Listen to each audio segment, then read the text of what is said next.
Thanks to emission regulations, this is probably the last V12 engine that will ever be made. We've heard that line a lot, but what did Lamborghini launch just this year, in 2021? A 6.5 litre V12. Now, sure, technically it was a hybrid, although it only offered 34 horsepower extra from its electric motor and didn't even have a battery, instead opting for a tiny capacity supercapacitor. And so while you could argue that that is an indication of what's to come, well, clearly what's to come is a little bit of electricity in a Lambo, but more importantly still a stonking great big petrol engine. You could also say, well, hey, BMW went from a 5 litre natural aspirated V10 in the M5 to a 4.4 litre twin turbo V8. And yeah, they did. But that wasn't solely for emissions reasons. The reliability of that V10 was questionable, and more importantly, the 4.4 litre twin turbo V8 from stock comes with 100 horsepower more. And if you fancy remapping it, well, that gets you another 100 horsepower. And I can't say that I would be complaining. This argument was articulated over and over and over again with the launch of the new Porsche 911 GT3. In fact, Chris Harris in his review said words to the effect of, "I'm gonna miss these when you can't buy them anymore," more times than he said the words double wishbone suspension. But it seems a bit odd that we're creating this nostalgia for something that's still very much available and not going away overly soon. The UK government has decreed that it intends to ban the sale of new internal combustion engine vehicles in 2030, with a caveat for plug-in hybrid vehicles, which can still be sold new until 2035. Now, I should make it clear that I actually fully support this plan, or at least the intention of it. We as a nation and as the world should be doing everything we can to reduce our emissions such that we're not going to leave the planet in an uninhabitable state in a generation or two's time. Makes a lot of sense. But this plan in and of itself seems a tad rushed. Electric cars, at least right now, aren't in a position where everybody could go and buy one without much difficulty. Most manufacturers do offer a battery electric vehicle, but normally, well, at least for the vast majority of brands, it's only one or maybe two, and the majority of those are either the singular luxury or sports models, which are unattainably expensive, like the Porsche Taycan, or they are still relatively small but very expensive city cars like the Renault Zoe. While technologies are improving, costs are reducing, and infrastructure is growing, I'm not sure we're at the point where everybody in the UK could be forced to buy an electric car tomorrow and everything to just carry on as normal. The infrastructure isn't there yet, and infrastructure especially is going to be one of the key things that needs to improve over time so that we're not reliant on coal plants for energy production, instead using renewables like solar and wind.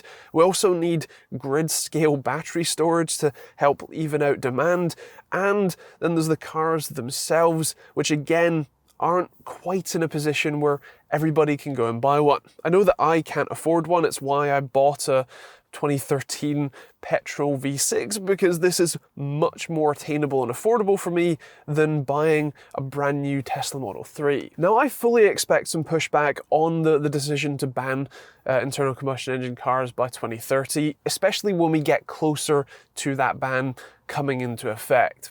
I also expect that there will be some caveats added to the ban, that special low production run cars like the 911 GT3, like whatever V12 Lambo decides to throw out, those will probably still be allowed. So for the lucky few of you that have hundreds of thousands of pounds in the bank willing to splash out on a new GT3 or Aventador, I'm sure that you will still be catered for. It's also important to remember that it's almost a decade away, and so especially with governments, those people tend to change objectives, and the immediate decision makings also change over time, and so it will basically remain to see what will happen closer to the time. But that's kind of the thing. The ban isn't coming until 2030. That's currently 9 years away. We're actually closer in time to the launch of the Lamborghini Huracan than we are to that ban, and by a full 3 years. There will be more revisions of the GT3, there will be more petrol Lambos, and even more hot hatches like the brand new VW Golf R or Audi S and RS3s. It's a long way off yet. And even if it wasn't still almost a decade away, the ban only applies to brand new cars. So that 996 GT3 you've been lusting after on AutoTrader, yeah, you'll still be able to buy one of those, it'll still be legal. If you want to hear the screaming roar of the V10 and the M5, great, go buy one. Those will still be legally purchasable as well. But Andrew, car makers have already announced that they're stopping production or development of new internal combustion engines in favour of electric powertrains, and that's the end of cars as we know it, right? Well, sure, Volkswagen has, but VW kind of need to reinvent their image after Dieselgate. Companies like BMW have said that they have no plans on stopping development of new internal combustion engine cars, and Daimler, who's the parent company of Mercedes, said that while they are planning on not developing any brand new engines, they're not going to stop development on their existing platform, so you'll still be able to buy a A45S with probably a fair bit more horsepower for a few years yet. Overall, I feel like the pining for a future that's almost a decade away is misplaced.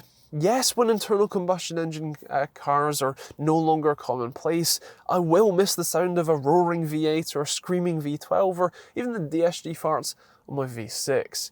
But it's going to be decades before everyone in the UK has an electric car, and decades more than that before owning an internal combustion engine car as your weekend hobby is going to be wholly impractical. They won't go away. They won't be outlawed, much in the same way that horses still exist and are still legal to be ridden on the road. You will still be able to take your pride and joy out for a Sunday drive, and it's going to be fine for a good few decades yet.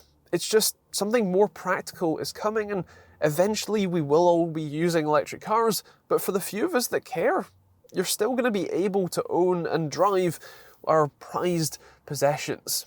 And all of this discounts the enjoyment that you get from an electric car, namely the instant torque and ability to beat almost anyone off the line. I am excited for our electric future, but I'm not worried about our fossil juice machines vanishing overnight, and I don't think you should be either. Now, with that said, I can imagine that this may be a bit of a contentious topic, so feel free to let me know what you think in the comments down below. Do you think that our fossil fuel machines will disappear overnight? What do you think about the UK government's plan to ban the sale of new internal combustion engine cars by 2030? And your general thoughts on the topic as a whole, especially if you've driven electric cars, what do you think of them? Especially replacing your daily driver? Feel free to let me know in those comments down below. If you enjoy the video and want to see more videos like this one on a weekly basis, then hit that subscribe button with the bell notification icon and check out the rest of the videos on the end cards as well. I've got some more thoughts-based videos, like should you buy a petrol, diesel, hybrid or electric car, also some thoughts on the Porsche Taycan Cross Turismo and the BMW M3 and M4, and plenty of how-to guides and videos for working on your, well, mechanical beasts.